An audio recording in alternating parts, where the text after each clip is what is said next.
Hello, Sky Friends, and welcome to Seasons of Skyrend, Book 4. We're a custom 5e D&D adventure that focuses on the stories of our characters as they seek to change the world, and how the world responds in turn. I am your host and DM, Scott, and you can find me on Twitter at @TheScottBlake. Hi, I'm Chris, and you can find me at Ewok Killer on Twitter. I play Finnegan Finn Tempest, a Tiefling Trainer, which is a Skyrend original class supported by the Metalweave Games supplement Baby Bestiary. Finn is the trainer of Cerilius, a blue guard drake. Hi, my name is Nate. You can find me on Twitter at Skyrend_Nate. I play Darvin Grimm, the human monk, and I am currently hosting Cade, the demigod of the land in my brain. Hi, I'm Shannon. You can find me on Twitter at Skyrend_Shannon. I play Aranus Grey, the god of rebellion, and I am a half-elf bard. You can also find the show on Twitter at Skyrend Podcast, and you can support us on Patreon at patreon.com/Skyrend Podcast. Head on over to find out about bonus chapters, early access, NPC creation, and more. Now then, thank you for joining us, and please enjoy this chapter in Seasons of Skyrend.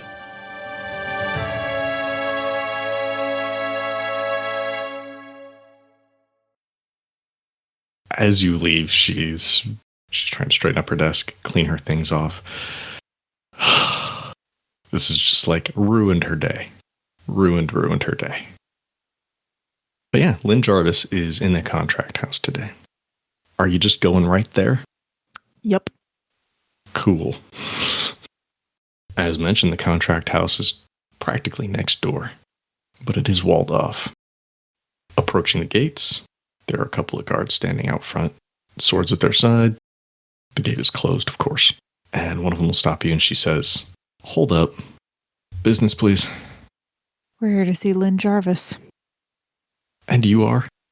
My name is Aranus Grey. These are my associates. You sound so meek. Alright, that's great. Mm-hmm.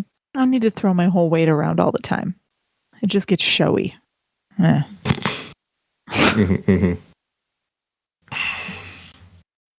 light of recent events at the Capitol, Petricon, the steward here, in light of recent events at the Capitol, Petricon has said that no weapons are allowed to be brought in. If you wish to enter into the contract house, you must disarm yourselves. Okay. And unless there's a good reason that Drake needs to come in, they'll have to stay outside. Oi, you ought to try telling her she's not allowed to go inside. Okay, she will. I'm sorry, miss. No animals allowed. I hope you understand. I look at Cyril and I say, "Oi, do you understand her?" Cyril looks at me in a very rehearsed manner, just shakes her head no. I love that you're purposely making it more difficult. I'm not sure if you can tell, but she's a drake. You might want to try Draconic. Surely only understands that. Were you speaking in Draconic just then? No, I was very clearly speaking in common. Such a bullshit. This is the shtick we run all the time. Again, I'm trying not to giggle. Does she know I don't think she knows Draconic. What is her name?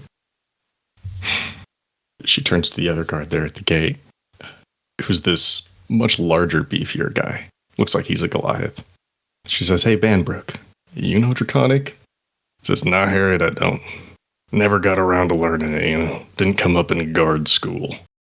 So she just turns back to you and says, "I'm sorry, we don't speak Draconic, If you can't get her to stay outside, then you can both stay outside." Aye, well, I'm a Spartan man. Let's say this. Shall we make a wager? I win, she comes in. I lose, she won't. Wager on what? Simple coin toss. She's thinking. Finnegan, roll persuasion. It's a 12. Oof.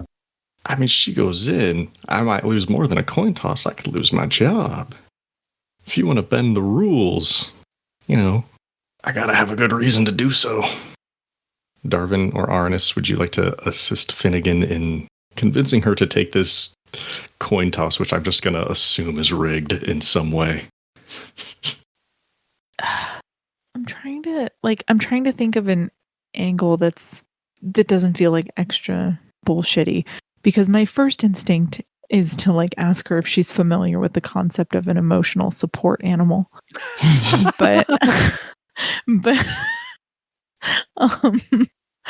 but I don't know if she's gonna buy that. Probably not. I mean, she buys what the dice tell her to buy. I guess that's fair. All right, fine. That's my first instinct. Let's go with it, because I don't have any other better ideas. Ma'am. Before you start, I am clearly wearing the uniform of a former member of the Royal Air Force. I recall, but thank you for reminding us. Okay. Right. Okay. I got it. That alone is going to give you any special privileges. But you can weave it into your line. Combined, it might. Okay. Thank you for that reminder. All right. Ma'am. Miss. Miss is fine. Miss, are you familiar with the concept of an emotional support animal? As an aside, how sincere are you being here? Well, are you attempting to be sincere? Yes, I'm trying to come off like 100% sincere. Okay. I think before we even go down this route, we need to openly say that we understand that this is an important thing for people and that we're not making light of this concept, because like there are people in the real world who need an emotional support animal, and I don't want to like make this seem like we're being cold or uncaring about this need. I feel you. Which is why I like hesitated to do it, but it's just okay. So should I continue? If you wish. Okay. So she was just going to make a joke if you were being flippant, but... No, I am definitely not. Okay. Of course I understand an emotional support animal. They do good work. And helped out a buddy of mine after he got hurt. Exactly. Do you recognize the uniform that this man is wearing? Let's see. Rolled a 7. I can recognize it's a uniform. It looks like it's before my time. Finn, do you want to tell her what the uniform is? I served in His Majesty's Air Force. I flew wyvern. Wyverns? Oh. It's quite dangerous from what I understand. Only if you fall off.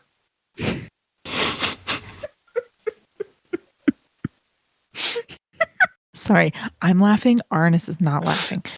Okay. Arnis is excellent at improv. Okay. Continue. So you'll understand, given his dangerous profession, if perhaps coming out of that and back to join us in the actual world means that he needs a little extra support. All right. Roll deception. I gotta look at my stat. It's a good stat. Don't worry. No, I know it is. That's why I didn't hesitate. It's only a good stat if you don't crit fail. Did you? Yeah. I rolled a 1. It still comes to an 11, but it doesn't matter. I am not rolling well this evening at all. Failing at lying is fine. That's pretty much what Arnis does. It's fine. Sir, I totally understand.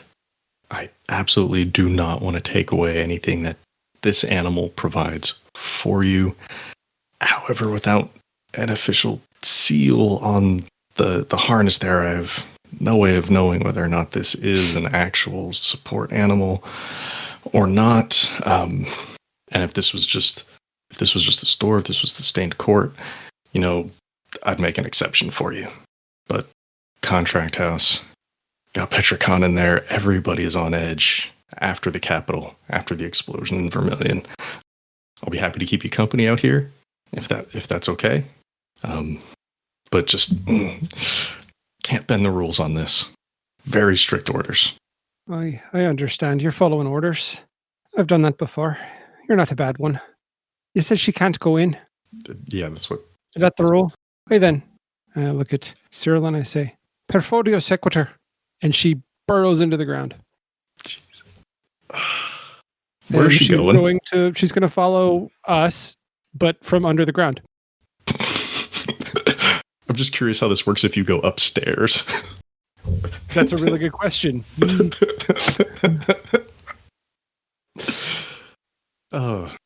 Harriet says, where's she going? You said she couldn't go in. So she'll stay there, underground. She won't go in. Will you be okay, sir? I appreciate your concern. I think we'll be fine. Okay. Before we leave, I turn to this guard. Hey, you seem like a good one. Why do you serve these corrupt merchants? I'm just doing my job. Same as everybody else. Aye, but your job, you serve the ones who are making things worse for everyone else in this town. I serve the contract house. Aye, and through the distributive property, those that are making it worse for everyone who has less in this town.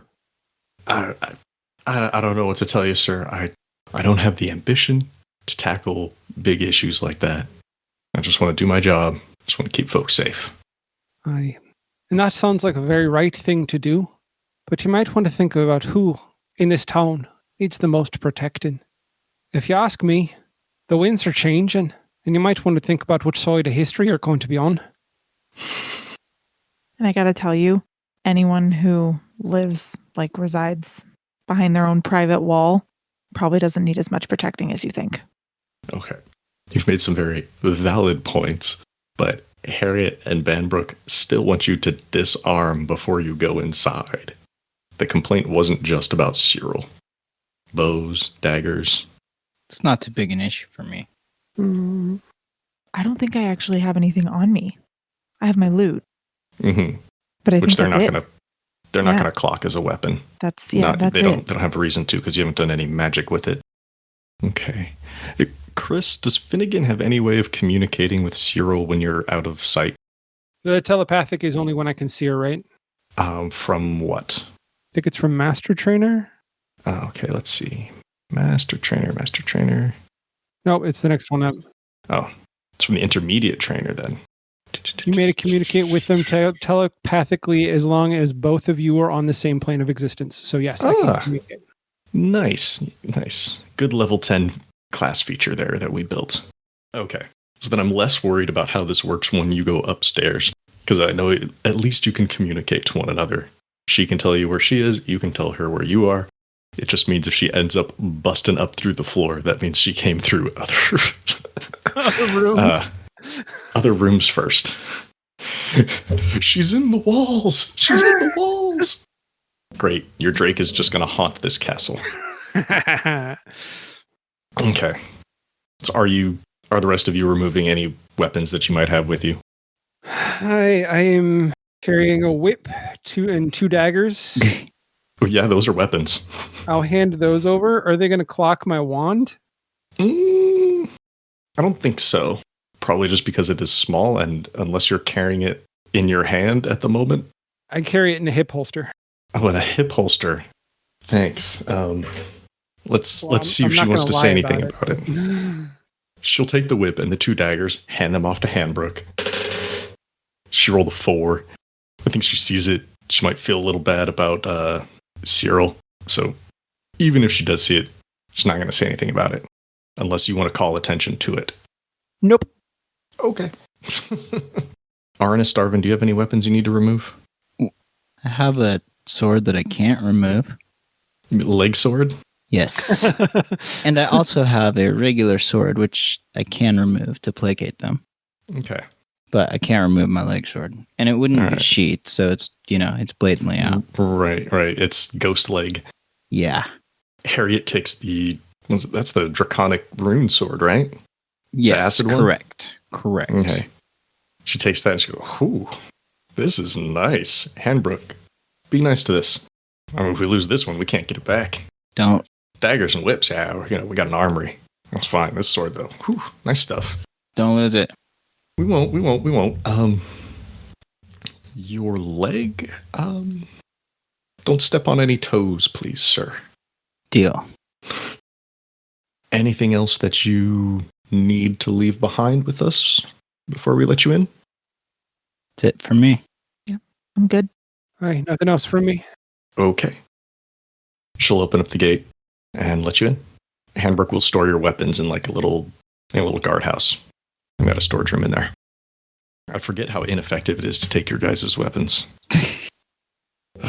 Yep. Why can't one of you just be a barbarian with a huge axe again? Oh, I miss her. Okay. She'll let you in. Entering into the gate, you're allowed to pass through the walls into the courtyard surrounding the contract house. This castle is several stories tall. It is definitely very old. It is typically well taken care of. There are no towers or anything like mid-collapse. It's a very sound structure. It has some defenses up on the highest peaks, on the highest parapets, I guess you'd say. More ballista. There's some guards up there walking around back and forth. It looks like they've got either crossbows or bows. Just keeping an eye on things, making sure everything stays safe. There's guards and other visitors here in the courtyard as you make your way in. Entering into the contract house proper, you're stopped just before a large set of double doors. And there's an attendant there. He has this big notepad of paper, and he's got a pen with him. Good afternoon, folks. Can I get your names and purpose for visiting today? I'm Arnis Gray. These are my associates. We're here to see Lynn Jarvis. Arnis Gray and associates, do you have names? As he looks between Finnegan and Darvin. Oscar. Awesome. Okay, Oscar. And you, sir? Oi, Finnegan Tempest. Okay, just one moment, please. He disappears behind the double doors, and you're kind of in this hallway now, just for a few moments. He opens the door back up and pokes his head out. Just this way, please. He opens it up. He welcomes you into a much larger hall. This was probably like the equivalent of a throne room for Prince Edvin before the unfortunate things happened. Seated at the other end of the room, there's a halfling and there's a human. And this attendant announces you. Madam Petricon and Lord Lynn Jarvis, may I present to you Arnis Gray, Finnegan Tempest, and Oscar. They have matters they would like to discuss with Lord Jarvis. Petricon, she's an older halfling. She's wearing some fine clothes. Lynn Jarvis is a little bit younger than her, still up there in age, 60s. Doesn't look like he's worked very hard during his life. He seems well taken care of. Petricon stands. Good afternoon, and to what do we owe the pleasure of unscheduled visit? I'm sorry. I'm in shock that we're actually standing in front of you. It was really a hassle at the Silver Purse to get anyone to even tell us whether or not you were available. And then we walk in here and here you are. That's amazing. Are you talking to Petra or Lynn? I'm talking to Lynn. Okay. He hasn't said anything yet, but I don't care. I just want to know where your attention is focused. Petra says, Lord Jarvis is with me frequently to discuss matters of business, the affairs of the city. It is understandable that people would be hesitant to give you his day-to-day itinerary. And now I'll address her. I'm sorry, I'm confused. Does he not speak for himself? Well, if you are going to come to the contract house, it seems only suiting that you should speak with the steward of the contract house. Okay, except my business isn't with you. No offense, but my business isn't with you. My business is with him. Ah, thought it was for both of us.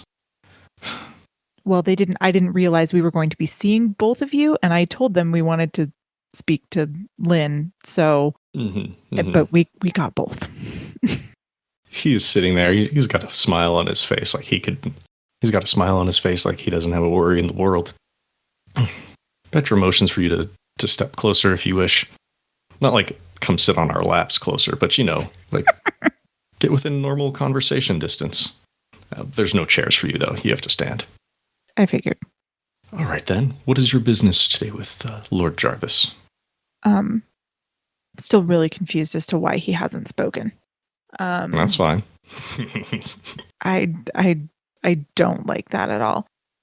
Okay. Well, our business is a concern for the citizens of this city. I mean, we were here not that long ago, and the city seemed to be thriving. Prices were high, but the city seemed to be thriving. And now it appears that 3/4, maybe more, of the population of the city is completely destitute. And those aren't look to be living on a razor's edge of falling into destitution. Well, these are turbulent times.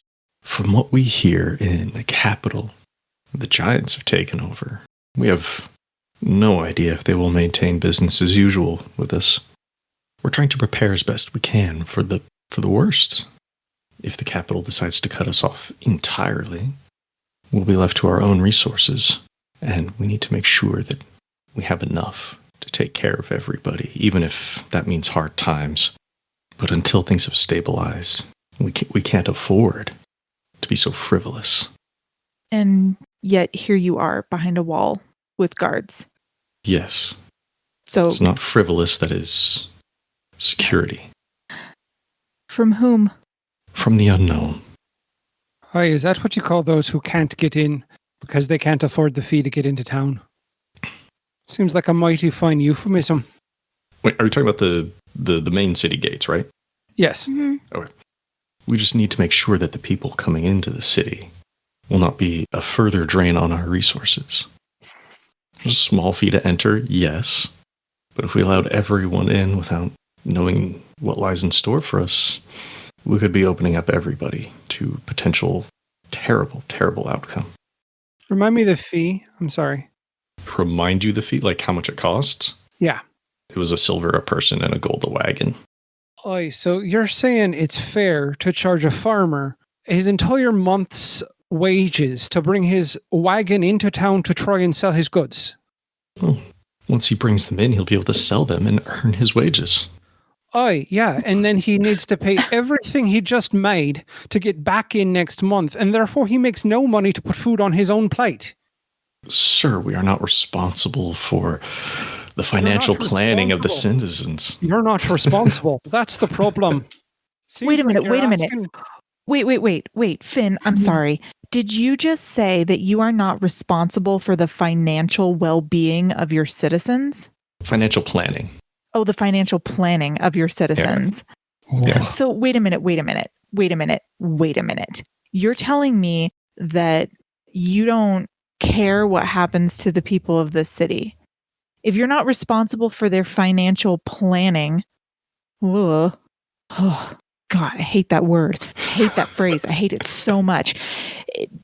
You're telling me that you don't care that you already had people that were paying prices so high that they couldn't save for the future, and now you don't give a shit that they can't pay at all because you're charging such insane fees for everything. That's what you're telling me. Telling you that we care about those who are within our walls already. No. What I hear when you say that is that you only care about the people with money that are within your walls, and that is not your citizenry. Years ago, when I walked away from the military, I made myself one promise. And that was, should I ever meet a tyrant, I would do everything in my power to bring that man to justice.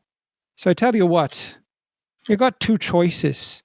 You can walk away with what you made here now, or I can go outside those city doors, and I can raise an army, and we will take this town from your corrupted, vile, disgusting dung heap of a being, even if it means burning every inch of your body and all of those who stand below you. Darvin or Arnis, do you want to add anything on to that before I make Finnegan roll an intimidation? I'm just going to say, yeah.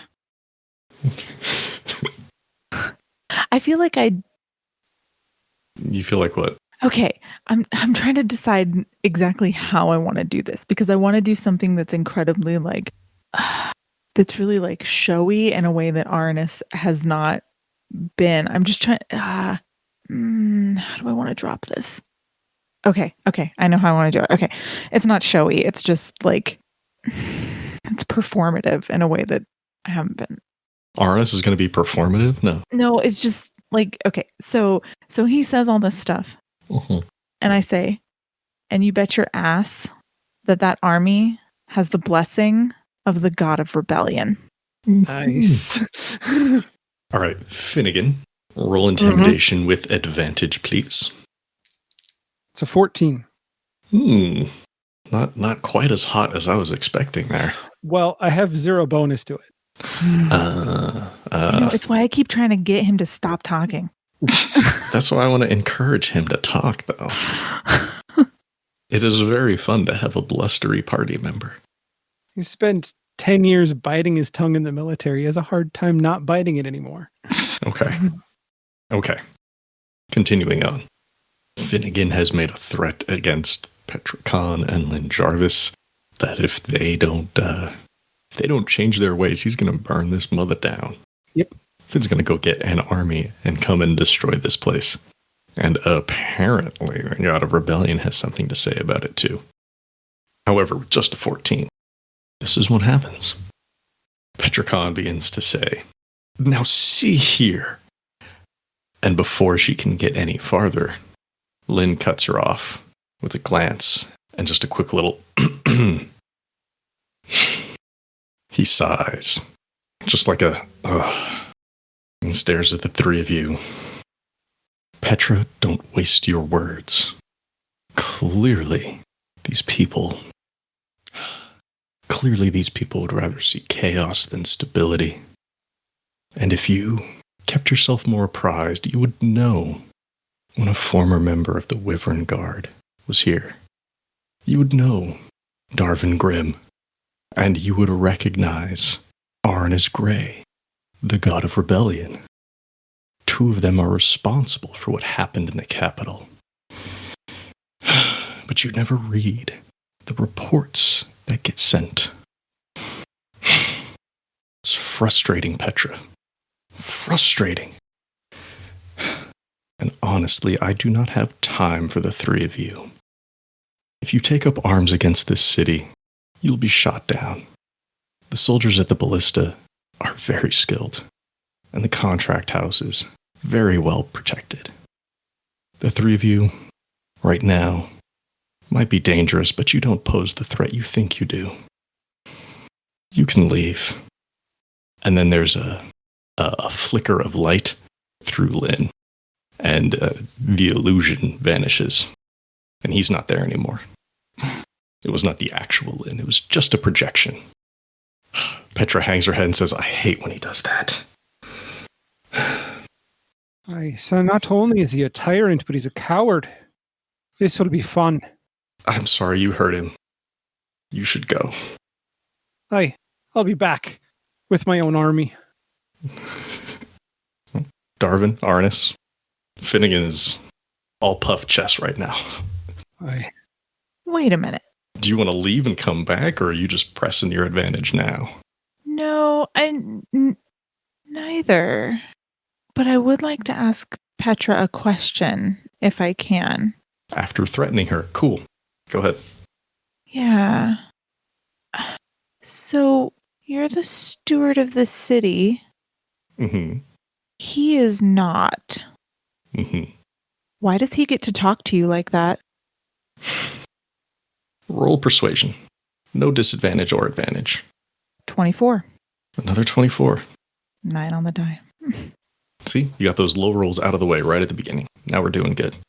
Still not above a 10 on the die. Cry me a river. God. I'm not. I'm just, Exactly. I'm the steward. Was never meant to really be in charge. I served Prince Edvin for some time. With his absence, with the royal family's absence, I didn't know what to do. I tried. Silver Purse tried harder. And Lynn's kept things going. Well, I mean, not really. If you're supposed to be the steward of this city, I hate to break it to you, but you're not doing a very good job for this city. There's a few people, sure, that are doing great. And everybody else, they're suffering. Your city is suffering. So before you decide that we're wrong, I think maybe you should think about that. And then I start to leave. Well, she's not going to stop you. She's no Denethor. Anybody else? Following Arnis's lead, not saying anything, just following. Okay. Yeah, following too. Oh, Okay. before I get to the door, Yeah. sorry. Like, I'd get right to the door of this room and then go, oh, if he wasn't here, where did he go? Or where was he? Petra says, usually, where is he? Well, I was hoping it was him who was actually here this time, but usually when he pulls a stunt like this, he's in the counting room. Which is, bank term for where you go and you count the money. Right. It's not quite the vault. It's like vault adjacent. Could be even part of the vault, but like separated slightly. But it's not like he's just sitting on a pile of gold. He's working the books, Oh, that image would be lovely. Okay. And I go back to walking out of the room. The attendant holds the door open and he's just like pale as a sheet right now. And I walk by him. I say, oi, if you got half a brainchild, you won't be here when I come back. You'll either be with us or you'll have run away. I just work here, Mr. Finnegan, sir. There's going to be a lot of people saying that. Are you leaving the contract house? No. Where are you going then? I want to go find the real Lynn. Unless somebody's going to stop me and say that we shouldn't do that. I wasn't sure. Finnegan said he was going to go get an army, so I didn't know if he wanted to go rally up some troops or not. But if you want to do this now... I mean, if Arnis wants to go straight to the source, we can go straight to the source. I mean, I would much rather, confront him one-on-one and see, what happens. That's true. But, I mean, I mean, there's two ways it goes. Either, he's the cancer that we cut out and everything solves itself, or, he's the head of the serpent and then there are many. But I think either way, starting there is not a bad idea if we can get to it. It's worth a shot. All right. So you leave the main chamber of the contract house and you're just out in the hallway again. Attendant is standing there at the door now and he's watching you and he's just... he just motions towards the exit. Have a good day, sirs. I mean, he's not going to try to force you to do anything. He's not a guard. He works this door. That's his job. He announces people. That's it. I'm going to walk over to him and just say, hey, you look like a bright kid. What's your name? Kippens, sir. Kippens. I can see that you're afraid. I get it. Well, just saw you threaten a couple of pretty important people. Yeah. Here's something you should know. People like that, people who hold themselves up by holding others down, they're worth threatening. Not the guy that holds the door. It's a really good line, Arnis. I really like that. Thank you. Oh, I didn't even realize that I was talking about holding and then holding the door. Okay. He's not looking you in the eye. He's still worried. That's all right. So here's the thing, Kippens. I need to know, do you know more about the layout of this place than just where this door is? Of course. Could you point me toward the counting room? Well, the quickest way there is back through the main hall that you just exited. See, is there a not quick way there? Yes, of course. What do you intend to do? Oh, I want to actually talk face to face with Lynn instead of talking to his doppelganger or whatever illusion. the heck he put up there. Yeah, that doppelganger is an actual creature. It's just an illusion, like a proxy. I want to talk to the real Lynn, not his illusion. I mean, I could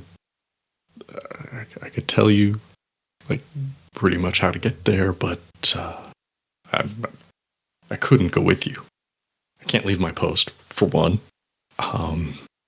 But it would also make Lynn very upset if he saw me there. So that's not going to happen. Is that okay? Yeah, that's fine. Okay. Just making sure you weren't I going wouldn't ask. I wouldn't hold ask him him to at go. wand point and be like, No, show no, us no, the no, way. no. I was just trying to. I was trying to think of something to say about like wow, they really like keep you in your lane or something, but I don't have I don't have anything clever or witty to say about it. So just I yeah, Kippens, that's fine. We wouldn't ask you to go if you're not comfortable doing that. We understand you have to stay at your post. It won't be safe for you, but I can tell you which way to go. Generally speaking, the money is very well protected. But he will give you some directions on how to get there. If that's fine. Like, I'm not going to. Sure, that's fine. I'm not looking at a layout of the contract house right now. It's not like 3 lefts and a right and up the stairs and down those other stairs. And that's fine. Wave to the cook, and he can give you like the basic way through, right. And there'll be other doors and paths and things. But if you just want to head straight there without going through the main hall, you'll end up going through like 4 or 5 hallways and other rooms before you end up getting there. Okay. Go ahead. Just Lynn knows you're coming. I mean, like, he knows you're here, and he probably assumes you're coming, so he's probably, activated the security. I'll be here. Good luck. Okay, so what does the security entail then? Locks, traps, guards. Okay. Roll a persuasion real quick. He's got one big piece of information that he wants to give you. Like, you can see it in his eyes, but he just doesn't know if he can trust you. Yeah, I rolled above a 10. It's amazing. That's a 28.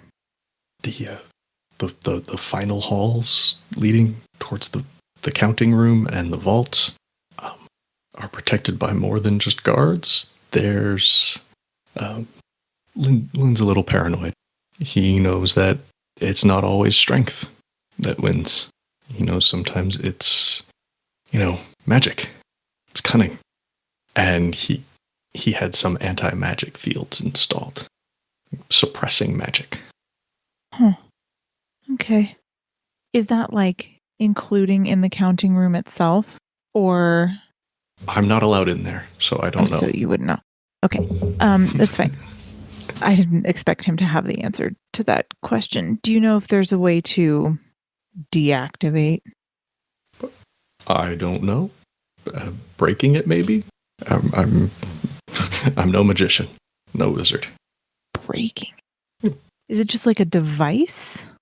I mean, you'll see them when you get in the hallway. They're up in the corners. They look like these big stone eyes. Okay. Yeah, I mean, you break a door, the door doesn't work anymore, so maybe it's the same. Yeah, maybe. Thank you, Kippens. And I'm gonna reach in a pocket or something, pull out a gold and hand it to him. Be like, you've been extremely helpful. Mm-hmm. Thank you, and don't tell him I talked to you. Oh, absolutely not. Okay, folks. We doing this next? Well, I don't know. We can get into a room of fighting, or challenge, I should say. It may not be a fight. It's a challenge. We could encounter the first challenge. I don't know. If we want to tonight. Yeah. Yes. Well, and now I'm starting to have hesitation because of the whole anti-magic thing. And basically that is all we were relying on when we came in here. So, because any other, it's like magic suppression. It won't make magic things mundane, but it would prevent new magic from activating and being cast. I'm not going to say it, it won't neuter your armor. Darvin's leg won't suddenly fall off. But would you be able to viciously mock people? No. That throws a wrench in our plan. Would Finnegan be able to cast spells through Cyril? No. Would Cyril be able to bite people? Hell yeah. Or tail slam, whatever. Yeah.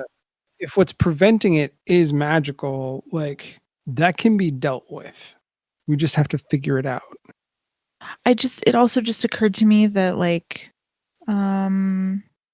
hey, Darvin, you still got that bow and arrow in the boot? Yeah. Still got a Kiriru in there too, right? Or is he somewhere else?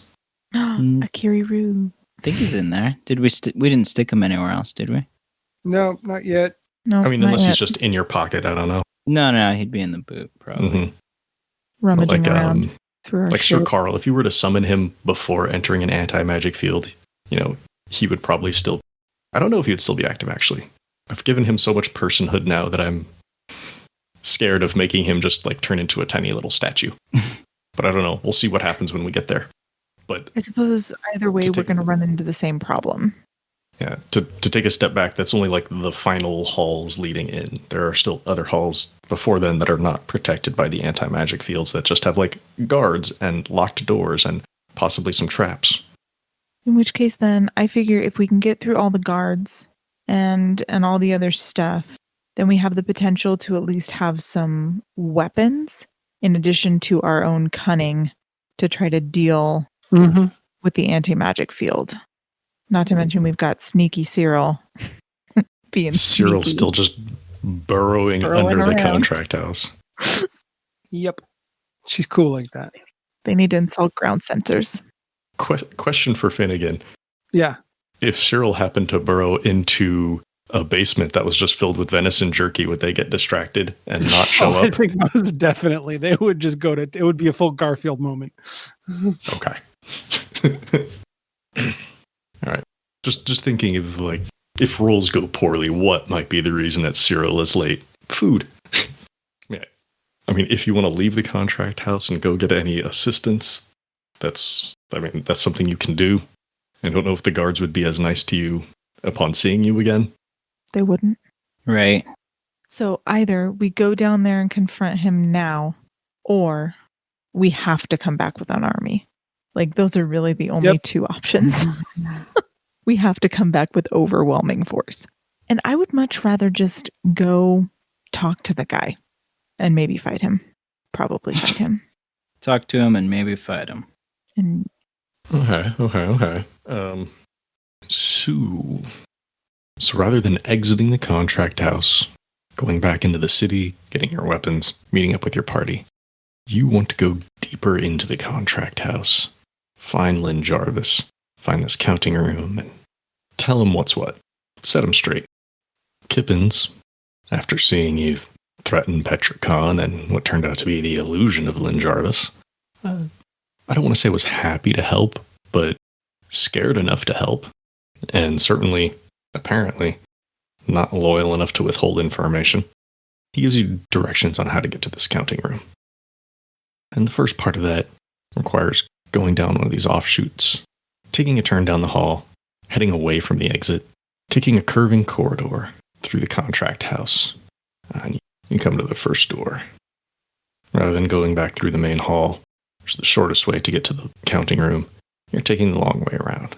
That requires going through a few other hallways, a few other rooms that you wouldn't necessarily have to. But you get to this first door. It is locked. Either because it is always locked, or Lynn has already put out word that dangerous people are here. What do you do?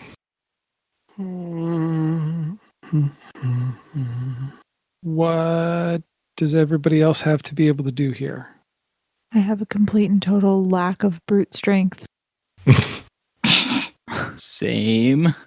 All right. Well, if nobody else has a solution, then I stomp on the ground 3 times. And Cyril comes burrowing up into the hallway with us. The sound of stone and brick tumbling outside of the hole where Cyril pops up. And Cyril takes a look at you, Finnegan. Oh. And I look to Arnis and Darvin and say, you might want to step back a little. Brute force. Wonderful. Take her harness off. And I point at the door. And she's done this before. She knows exactly what she needs to do here. She's just going to, like, barrel through the door. She's going to try to. The other option would be to dig under it and try and open it from the other side, but I don't know what's on the other side, so I'm not going to send her over there blind. Does she have thumbs? No, but I mean... Okay. I don't know. There are ways to try and open a door without thumbs. I know. I know paws and mouths work. I'm just curious. Sorry. But also, yes, you don't know what's on the other side of that door. Cyril, without the harness on, what is her size category? She is medium still. Okay. Let's just have her... this could be an attack roll, or this could be an athletics roll. Really not picky which one. Which one is better for her? Attack roll. Okay. It's a slam attack, right? Yes, it's a tail slam. Tail slam. If you're willing to play a little fast and loose with it, I think it's more like she just kind of rears back and just slams her whole body onto the door. Yeah, I'm fine with that. I think tail slam attack, we can... If she's just throwing her body, she's throwing her body. It doesn't need to be like I'm whipping you with my tail. Whip, whip. It's a 14 total on the die. 14 total on the die. Go ahead and roll the damage. Minimum damage, 5 damage. Alrighty. Is it safe to assume that if the first one doesn't work, she'll just keep doing it? Unless somebody calls out from the other side of the door. The first attack splinters some of the wood. There's cracks. There's some movement, but it doesn't open up all the way yet. And upon hearing the slam and some wood splintering, you do hear commotion on the other side. People moving around quickly, seemingly with purpose. They're not screaming out of fright. But yeah, that was a very loud knock. Then yeah, she's going to go again. All right, roll it again. It's a crit fail. I was going to say just don't crit fail, but I'm okay.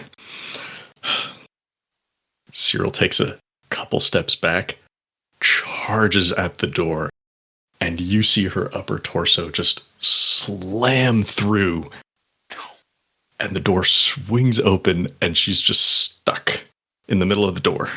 Damn it. Suspended in the air. The door swings open, and on the other side, you see a pair of Goliaths and a lizard folk readying their weapons, readying to attack these intruders as the door swings, and you hear a little as Cyril's nose bops against the wall as she is stuck in the door. And with that, we'll bring this chapter to a close. But the story will always continue. Thanks again to all of our Patreon patrons for your support. If you'd like to become a patron, go to patreon.com/Skyrend podcast and pick out a level that's right for you. Before we go, I'd like to give special thanks to everyone at the $5 and up tiers. At the $5 City Council level, thank you, Shannon DeMello. At the $10 Mayor level, thank you, Christopher DeMello. At the $15 Governor level, thank you, Paul Calicott, Phoenix Bryan, and Sierra Jones. Thank you for listening to this chapter in Seasons of Skyrend. If you like what you heard, please leave us a 5-star rating and review on Apple Podcasts or wherever you find us. If you want to chat, we're on Twitter at Skyrend Podcast. You can join our Discord server, or you can email us at skyrendpodcast@gmail.com. You can also find us online at skyrendpodcast.com. As always, thanks to Daryl Barnes for creating our theme music. You can find them on Twitter at DarylBarnes_. We also want to thank the talented at Gabby_Desu on Twitter for our fantastic podcast art. Thanks again for joining us. We'll see you next time on Seasons of Skyrend.